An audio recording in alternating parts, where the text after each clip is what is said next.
안녕하세요, 동네 DJ 차돌입니다. 저는 실제로 클럽에서 흑인 음악을 주로 틀고 있는 DJ입니다. 동네 DJ. 전에 한번 주제로 다뤘었던 욱이라는 노래에 대해서 오늘은 좀 다른 얘기, 이 음악을 듣고 공감할 수 있는 이야기들을 풀어나가려고 합니다. 제가 욱이라는 노래를 한 번 더 이야기를 하고자 하는 이유는 두 가지입니다. 하나는 외국 팬분들이 이 음악을 영어로 설명해 주시기를 바라시는 분들이 꽤 있었는데 좀 더 그분들이 알아듣기 쉽게 설명을 해드리는 게 맞다라는 판단을 했습니다.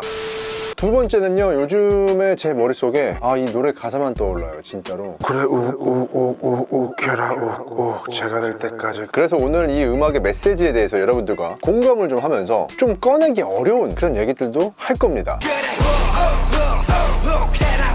자, 우선 이 음악은요, 힙합 음악이 확실하게 맞아요. 제가 왜 이렇게 힙합 음악이라고 강조를 하냐면은 이상하게 특히 우리나라 한국은 힙합 음악에 대한 잣대가 좀 엄격한 척 하면서도 어떤 순간이 되면 본인들의 말을 본인들이 번복할 수밖에 없는 어이없는 부분들이 진짜 많아요. 너무 웃겨요. 분명히 확실히 아무리 봐도 랩을 하는 게 맞나 싶은 사람들이 래퍼라는 타이틀을 갖고 책 읽기 수준의 언어를 구사해도 본인들이 정해놓은 나름의 기준으로 봤을 때 힙합을 한다라고 하면은 그 사람은 힙합을 하는 거예요. 근데 랩하는 아이돌은 힙합하는 게 아니래. 음악 속에 담겨있는 메시지가 아예 없는 수준의 랩, 그런 음악이라도 기준을 세워가면서 이건 힙합이기 때문에 힙합이래. 근데 랩하는 아이돌은 힙합이 아니래. 아무리 봐도 기믹으로만 똘똘 뭉쳐있고 이슈를 제조하는 능력이 탁월하니까 래퍼라기보다는 광대에 가까운 사람들이 래퍼라는 타이틀을 달고 개인 미디어의 힘을 등에 업고 인플루언서가 되어버리고요. 가사 속에는 명품 이름으로 노래 가사의 절반이 채워지는 얘기, 내 여자 얘기, 남의 여자 얘기, 자기 신체의 특정 부위를 자랑하는 그런 얘기들이 아니면 가사가 안 나오는 그런 단어들로 가득 찬 3분 가까운 반복 재생이 힙합이고 랩이래. 근데 랩하는 아이돌은 랩이 아니고 힙합이 아니래. 이거 뭔가 굉장히 앞뒤가 안 맞지 않습니까?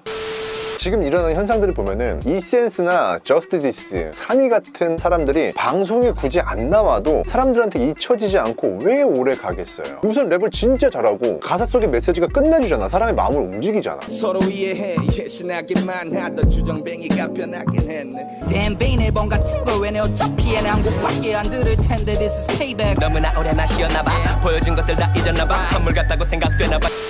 제가 볼 때는 이건 SNS나 1인 미디어가 만들어내는 의도적 인플루언서 제조, 그것 때문이라고 생각하는데, 일단 유명해지고 뜨면은 뭘 해도 사람들이 좋아하니까 굉장히 특이한 캐릭터나 밈, 기믹에 더 집중을 하는 사람들이 늘어날 거고, 현재 이 시대에는 랩을 좀 못하더라도 캐릭터가 특이하면 힙합이라고 인정을 해주는 문화적 특이 현상 때문에 많은 래퍼라는 타이틀을 달고 있는 사람들이 깊이가 없는 랩을 하고 있는 건 사실이에요. 오케이, 다 좋아, 다 좋다 이거야. 나도 힙합 음악을 하는 사람으로서 모든 부분 존중할 수 있어. 왜? 시대가 흐르고 있으니까. 그 시대에 발맞춰가는 건 맞아. 랩 못해도 힙합일 수 있어. 돈 좋아하고 자기 신체 특정 부위 크다고 자랑할 수 있어. 근데 이걸 뒤집어서 생각을 해보면 아이돌이 부른 힙합은 힙합이 아니다. 랩도 못하는데 왜 힙합이야? 그렇게 조롱을 해서는 안 된다는 거예요. 그렇게 따지면 랩 못하는 래퍼라는 타이틀을 달고 있는 인플루언서들도 조롱의 대상이 돼야만 맞는 거죠. 근데 어떻습니까? 아니잖아요. 이런 이중 잣대가 굉장히 잘못됐다는 거예요. 어느 누군가에게만 엄격한 프레임을 뒤집어 씌우려고 한다면 분명히 논리적으로 반박할 여지가 많다는 걸 지금 말씀드리는 거예요. 제이홉 슈가 RM의 욱, 이 음악은 요즘 유행하는 75bpm에서 80 좀 넘어가는 빠르기에 트렌디한 힙합 트랩 음악입니다. 보통 세계적인 명곡이라 불리는 트랩 음악들이 전반적으로 분위기가 좀 어두워요. 다크한 힙합들이 많아요. 그게 전 세계적으로 현재 유행하는 트렌드이기 때문인데,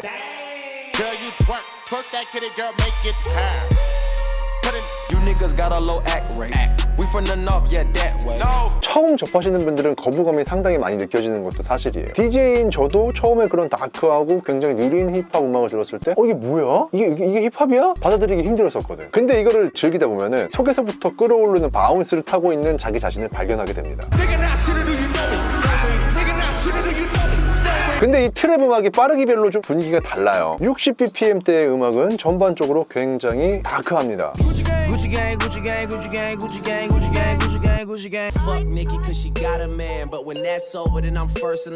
70bpm대의 트랩 음악은 전반적으로 분위기보다는 이 노래 전체 그루브에 집중을 좀 많이 하는 모양새입니다.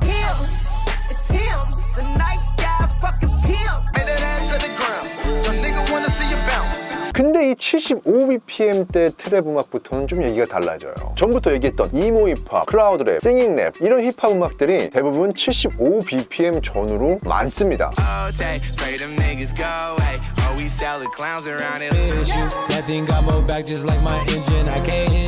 그리고 80bpm을 넘어가면 그때부터는 굉장히 신나요. 리듬도 미친듯이 빠르게 쪼개지고 그래서 랩도 되게 빠르게 합니다.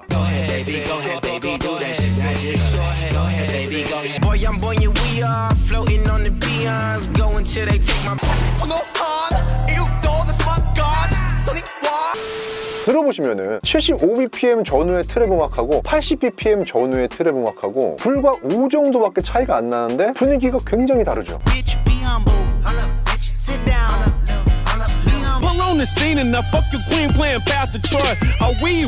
이거는 이제 오랜 기간 동안에 힙합 음악 문화가 만들어낸 일종의 특이점이라고 생각을 해요. 어느 정도 빠르기 위해서는 어떤 분위기가 나야 된다, 그런 특이점이 생겼다고 저는 봅니다. 랩라인의 이 욱이라는 노래는 트렌드를 굉장히 잘 이해한 트랩 음악이고 빠르기별로 어떤 분위기를 내야 하는지 얼마나 잘 알고 있고 프로듀서의 입장에서, 래퍼의 입장에서, 리스너들의 입장에서 굉장히 복합적으로 만들어낸 굉장히 훌륭한 힙합 음악이 틀림이 없습니다.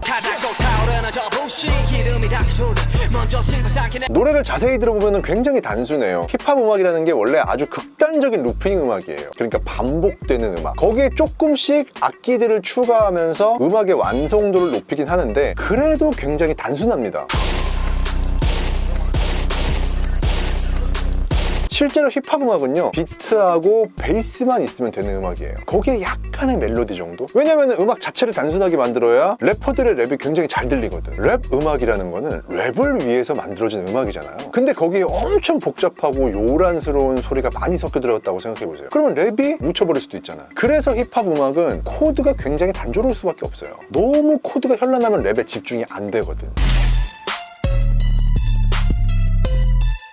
예를 들어서 설명을 하면은 뭐 드라마나 영화를 보면은 엑스트라들은 일부러 튀는 행동을 하거나 튀는 옷을 안 입잖아요. 왜냐면은 주연이 잘 보여야 되니까. 이거하고 똑같은 원리입니다. 대신 힙합은요, 음악이 단순하기 때문에 랩을 되게 잘해야 돼요. 음악의 단순함을 꽉꽉 채워줄 아주 탄탄한 랩이 필요해요. 거기서 좋고 나쁨이 결정되는 겁니다. 근데 이 노래, 욱, 이 노래 들으면 심심합니까? 뭐 듣는 사람에 따라서 다를 수 있겠지만 저는 안 심심해요. 굉장히 탄탄한 구성을 가진 음악이라고 생각이 돼요.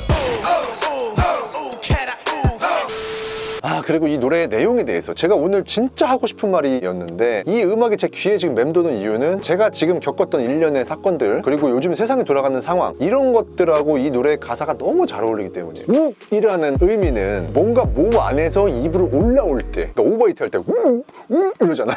마치 그런 것처럼 내 마음속에 있는 분노들이 차오르는 게 표현이 될랑 말랑한 그 순간, 그래서 범죄자들이 자주 하는 말이 욱해서 때렸다, 욱하는 마음에 저질렀다, 이런 핑계를 많이 대잖아. 진짜 요즘 세상을 보면요, 욱하는 게 너무 많아요. 마치 세상 사람들이 분노하려고 대기하고 있는 것 같아요. 그러다 누구 한 명한테 이슈가 생겼어. 그러면은 미친 듯이 몰려가서 거기에 분노를 쏟아내요. 근데 대부분의 그 분노가 정당한 방식으로 쏟아지는 게 아니라 인신모독, 조롱, 과거 들춰내기, 진상 캐기, 너무 심하다 싶을 정도로 쏟아내는 경우가 허다해요. 그래서 가사를 보면은 오늘의 선수 입장하시네, 건수를 물기 시작하면 둥둥둥, 동네 북이대 둥둥둥.